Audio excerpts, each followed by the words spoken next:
ऐसा प्लीज़ मत कीजिए। कहीं न कहीं आप लोगों का कुछ नहीं होगा, कहीं न कहीं मैं शायद गलत कदम उठा लूँगी।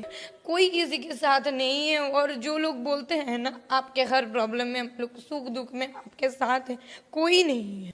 सामने तो हाँ बेटा, हाँ बाबू हो जाएगा, तुम अपना काम करो, लेकिन अंदर ही अंदर जो मैं डिप्रेस्ड हो रही हूँ, उसका तो कोई हल नहीं है। हाँ ना, और सबसे बड़ी बात है कि मैं अपने काम पे बिजी रह रही हूँ ना, किसी को कोई चीज़ का प्रॉब्लम कर रही हूँ। क्या है ना, इंडस्ट्री का कुछ लोग, इंडस्ट्री के बाहर भी कुछ लोग हैं जो लोग गोल्स बना के मुझे चाह रहे हैं कि मुझे डिमोलाइज किया जा रहा है, मुझे डिप्रेशन में फेंका जा रहा है कि ऐसे करके ये डिप्रेस्ड हो जाएगी। और कहीं ना कहीं मैं अगर कोलकाता से बाहर, अगर पटना, मुंबई, कहीं भी अगर मैं अपनी इंडस्ट्री के लिए काम कर रही हूँ, कहीं ना कहीं मुझे प्यार है इस इंडस्ट्री में, और हमेशा की तरह मैं आपको बोली भी हूँ।